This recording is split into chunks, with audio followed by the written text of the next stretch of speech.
అంటే క్రైమ్ సంధ్యా థియేటర్లో జరిగిన దుర్ఘటనకు సంబంధించి క్రైమ్ నెంబర్ 376 ఆఫ్ 2024కు సంబంధించి అల్లు అర్జున్ పైన కేసు నమోదు చేశారు చిక్కడపల్లి పోలీసు వాళ్ళు.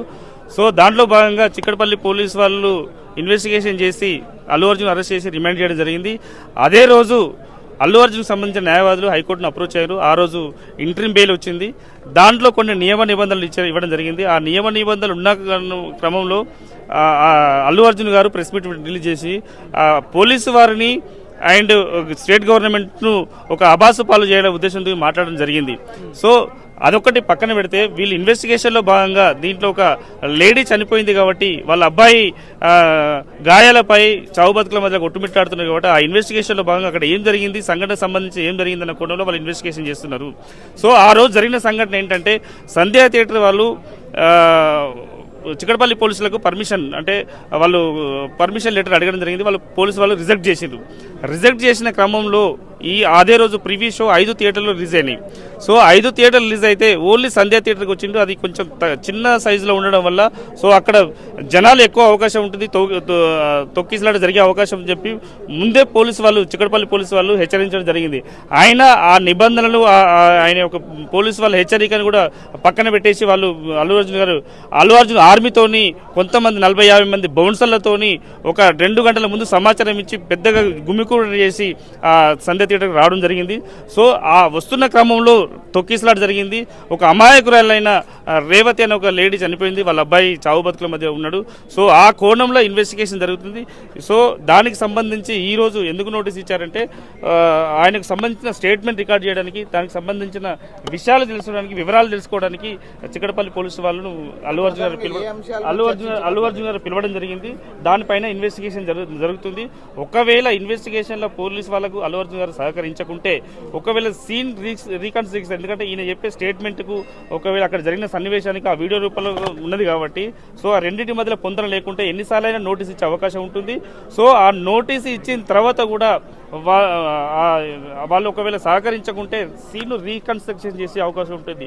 ఒకవేళ దీనికి సంబంధించిన అల్లు అర్జున్ గారే పూర్తి స్థాయిలో బాధ్యత, పూర్తి స్థాయిలో నిందితులని భావించినప్పుడు ఇంటరిమ్ బెయిల్ కూడా క్యాన్సిల్ చేసే అవకాశం ఉంటుంది. సో మళ్ళీ నోటీస్ నుంచి దీన్ని సెక్షన్లు కూడా ఆల్టర్ చేసే అవకాశం ఉంటుంది. ఎందుకంటే శ్రీతేజ్కు సంబంధించి ఆయన చిన్న పిల్లోడు అండర్ 18 ఉండు, ఆయనకు సపరేట్ సెక్షన్లు సపరేట్ శిక్షణ స్మృతి ఉన్నది కాబట్టి సో దానికి ఆ కోణంలో కూడా పోలీసు వాళ్ళు ఇన్వెస్టిగేషన్ చేస్తారని చెప్పి మేము భావిస్తున్నాం. ఇంటీరియం బెయిల్ ఇచ్చిన తర్వాత కూడా అల్లు అర్జున్ ప్రెస్ మీట్ పెట్టడం కోర్టు దిక్కన కిందికి రాదు. కోర్టు ధిక్కరణ అంటే వాళ్ళు ఆల్రెడీ వాళ్ళు టర్మ్స్ అండ్ కండిషన్స్ వాళ్ళు ఏం పెట్టారో దాన్ని బట్టి ఆయన చేసింది కావచ్చు. సో ఇది పోలీసు వాళ్ళ మీద కామెంట్ చేసినందుకు ఈ అల్లు అర్జున్ విలువట్లేదు. ఇన్వెస్టిగేషన్ లో భాగంగా ఆయన నోటీస్ ఇచ్చారు. ఎందుకంటే దీంట్లో ఒక ప్రాణ నష్టం జరిగింది, ఒక శ్రీతేజ్ కు గాయాలైనాయి. సో చావు బతుకుల మధ్యలో ఉండరు, ఇంకా ఎంతమందికి గాయాలైనాయి. ఒకవేళ అక్కడ ఆ రోజు పోలీసు వాళ్ళు లేకుంటే ఇంకెంత ప్రాణ నష్టం జరిగేదో, ఇంకెంత మంది గాయాల పాలయ్యాలో ఆ విషయంలో కూడా మీరు ఆలోచించాల్సిన క్రమం ఉంటుంది. అంటే పోలీసులు మనోభావాలు దెబ్బతీసేటట్టు 130,000 మంది పోలీసులు ఉన్నారు, వాళ్ళందరూ మనోభావాలు దెబ్బతీసేటట్టు సినిమాలో ఒక సీన్ ఉంది, టాయిలెట్ కూర్చోలేదు. దానికి సంబంధించిన విషయంలో వాళ్ళ మనోభావాలు దెబ్బతింటే ఆయన మాట్లాడడం తప్ప. ఈ రోజు ప్రజలకు మెయిన్ అంటే స్టేట్ గవర్నమెంట్ లో కానీ సెంట్రల్ గవర్నమెంట్ లో కానీ ఒక ప్రొటెక్టివ్ గా ఉన్నారంటే పోలీసు వాళ్ళు. ఎందుకంటే ఏ బాధ వచ్చినా ఏ ఇబ్బంది వచ్చినా కానీ పోలీసు వాళ్ళని ఫస్ట్ మనం అప్రోచ్ అవుతాం. సో వాళ్ళు ఎప్పుడు కూడా ప్రజల సంక్షేమం కోసం, ప్రజాక్షేమం కోసం పనిచేస్తారు. ఎందుకంటే ఒక రాజకీయ నాయకుడు వచ్చినా, ఒక సెలబ్రిటీ వచ్చినా, ఒక సామాన్యమైన పౌరుడు వచ్చినా కానీ వాళ్ళకు రియాక్ట్ కావాల్సింది ఫస్ట్ ఎవరు? పోలీసు వాళ్ళే. సో అలాంటి వారిపైన అట్లాంటి సీన్ పెట్టడం అనేది దురదృష్టకరం. అది పెట్టడం అనేది దురదృష్టకరం. ఎందుకంటే ఒక ఐపీఎస్ ఆఫీసర్ ను కించపరిచినట్టు ఒక మూత్రం పోయడం అనేది చాలా బాధాకరం. ఎందుకంటే ఆ సీన్ వెంటనే దాన్ని కట్ చేయాలి, ఫస్ట్ కట్ చేసిన తర్వాత నెక్స్ట్ ఆ కోణంలో ఇన్వెస్టిగేషన్ చేస్తారు. అది మేము ఇప్పుడే తెలుసుకున్న సమాచారం ఏంటంటే ఆ తీన్మార్ మల్లన్న గారు కూడా దాని మీద కంప్లైంట్ చేశారు. సో ఇన్వెస్టిగేషన్ చేస్తారు. మాట్లాడుతూ ఎవరైతే డైరెక్టర్ సుకుమార్ ఉన్నారో బేవర్స్ గాను రాను, హౌలే గాను రాను తిడుతున్నారు, దాన్ని ఎలా తీసుకొస్తారు అంటే బాధిస్తుంది. ఒక సర్వీస్ చేసే వ్యక్తిని ఆ విధంగా అంటే ఎవరికైనా బాధ అనిపిస్తుంది. ఎందుకంటే ఒక స్టేట్ గవర్నమెంట్ లో ఒక కీలకమైన పాత్రలు ఉన్నప్పుడు, వాళ్ళు స్టేట్ గవర్నమెంట్ లో పనిచేస్తున్నప్పుడు వాళ్ళను కించపరిస్తే ఎవరికైనా బాధ అనిపిస్తుంది. ఆ బాధలో భాగంగా చెప్తారు. ఆయన కూడా ఒక బాధితయుతంగా ఉన్నాడు కదా.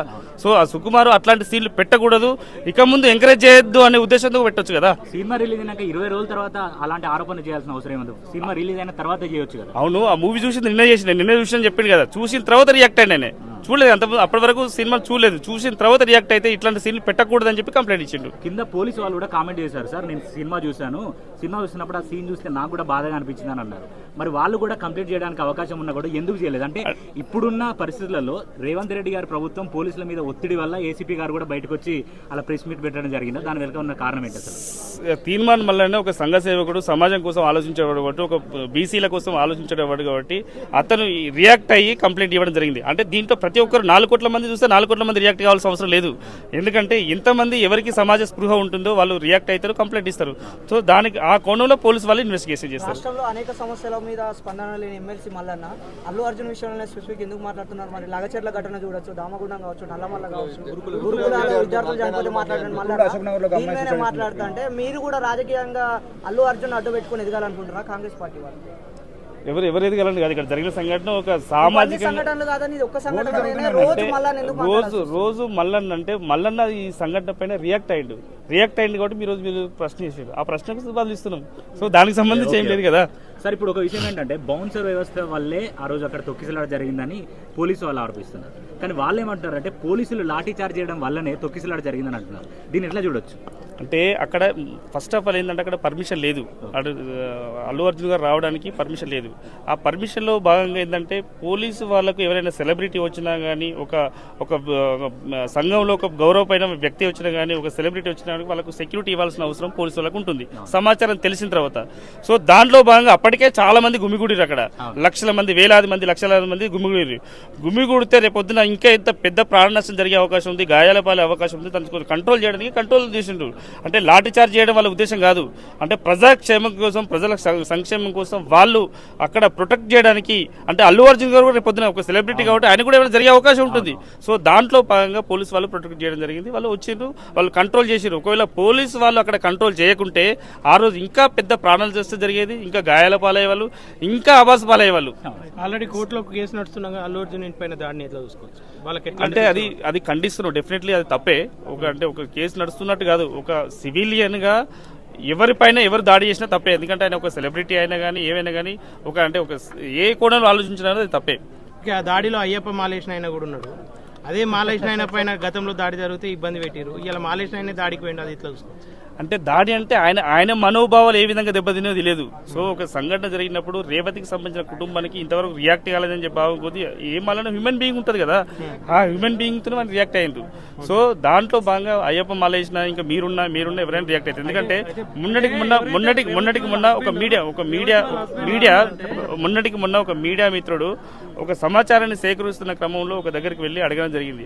ఆ మోహన్ బాబు గారి మైకును తీసుకొని కొడితే అతను గాయాలపై హాస్పిటల్ ఇప్పుడు కూడా ఇంకా డిశ్చార్జ్ కాలేదు.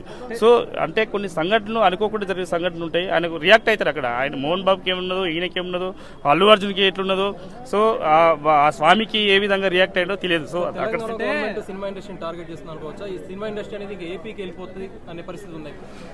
సినిమాకు ఆ తెలంగాణ ఇండస్ట్రీకి దానికి ఈ కేసుకు సంబంధం లేదు యాక్చువల్లీ. ఎందుకంటే హైప్ తీసుకొచ్చుకున్నది ఆయనే, రకరకాల వేరుపరిచి మాట్లాడింది అల్లు అర్జున్. ఎందుకంటే సినిమా ఇండస్ట్రీని ఒక్కనే మునగాన్ని నేను ఒక్కనే అని చెప్పి అన్న కోణంలో మాట్లాడారు. అంటే బయట చాలా మంది ఏం చెప్తున్నారంటే ఒక అసెంబ్లీలో 1.5 అవర్ పైగా దీని మీద డిస్కషన్ పెట్టడం ఎంతవరకు కరెక్ట్ అంటారు? అంటే చాలా ప్రజలకు ప్రాబ్లమ్స్ ఉంటే, చాలా సిచ్యువేషన్స్ ఉంటే, బయట జరగాల్సిన ప్రాబ్లమ్స్ డిస్కస్ చేయాల్సిన అసెంబ్లీలో ఒక హీరో గురించి ఒక 1.5 అవర్ డిస్కస్ చేయడం ఎంతవరకు కరెక్ట్ అనేది బయట అనిపిస్తుంది.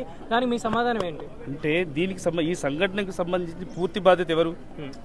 ఈయన. ఎందుకంటే ఆ రోజు 5 థియేటర్లో సినిమా రిలీజ్ అయింది.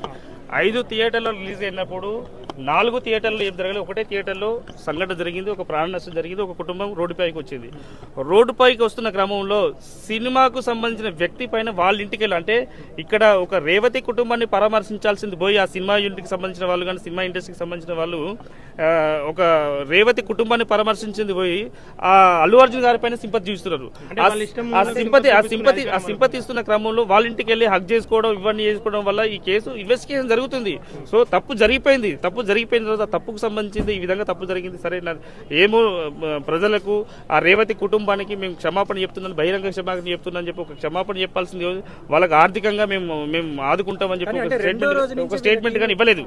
సో ఇవ్వకుండా కానీ స్టేట్ గవర్నమెంట్ ను అండ్ చిక్కడపల్లి పోలీసు వాళ్ళను పోలీస్ వ్యవస్థను కూడా ఒక అబాస్ పాలు చేయాలని ఉద్దేశించి అనే ఒక రేవంత్ వాళ్ళ హస్బెండ్ కూడా రెండో రోజు నుంచే మాకు వాళ్ళ టీం వచ్చి సహాయం స్టార్ట్ చేశారని చెప్పి మీడియా ముఖంగానే చెప్పడం జరిగింది. రెండో రోజు నుంచే మాకు వాళ్ళ టీం వచ్చి సహాయం స్టార్ట్ చేశారని చెప్పి మీడియా ముఖంగానే చెప్పడం జరిగింది. వాళ్ళ హస్బెండ్ కేసు విత్డ్రా చేసుకున్నట్ట లేదు జరిగిన ఇన్సిడెంట్ జరిగిన సెకండ్ నుండి అల్లు అర్జున్ టీం మాకు హెల్ప్ చేస్తుందని ఆయన మీడియా ఆయన ఎప్పుడు చెప్పిండు ఆయన ఇప్పుడు చెప్తున్నాడు అంటే ఈ రోజు 2 రోజుల నుండి చెప్తున్నాడు అంతకుముందు గతంలో ఎప్పుడు అంటే ఇప్పుడు మీకు వచ్చిన సమాచారం నాకున్న సమాచారం ప్రకారం నిన్నటి నుండి మొన్నటి నుండి చెప్తున్నాడు సో అది చేయనట్టు సార్ అంటే సినిమా వాళ్ళు ఏమన్నా భయప్రాంతాలకు గురి చేసిరండి? మీ దృష్టిలో రెండో రోజు నుంచి హెల్ప్ చేసినట్టు చేయనట్టు ఒకసారి చెప్పండి. ఏం లేదు తిరుపతి ఏం లేదు మీ దృష్టిలో రెండో రోజు నుంచి help చేసినట్టు చేయనట్టు అనుకున్నారు కదా. స్వామి చరణం తిరుపతి A11 గా ఉన్న అల్లు అర్జున్ కి 7 years ఆర్ లైఫ్ ప్రిజన్ పడతాను అంటున్నారు. A1 నుండి A10 గా ఉన్న వాళ్ళకి ఎలాంటి శిక్షలు పడే అవకాశం ఉంది? Same A11 A1 to A10 ఎట్లుంటుందో A11 కూడా అదే ఉంటుంది ఎందుకంటే అందరికి శిక్షకు అర్హులే కదా దాంట్లో కేసులో భాగంగా అందరూ ముద్దాయిలే అందరికి శిక్ష పడే అవకాశం ఉంది ఒకవేళ ప్రూవ్ అయితే ప్రభుత్వం ఏకపక్షంగా సినిమా ఇండస్ట్రీ తిరుపతి చాలు కదా, చాలు, చాలు, చాలా వరకు స్వామి చరణం. ఇది ఒక్క విషయం చెప్పండి. స్వామి చరణం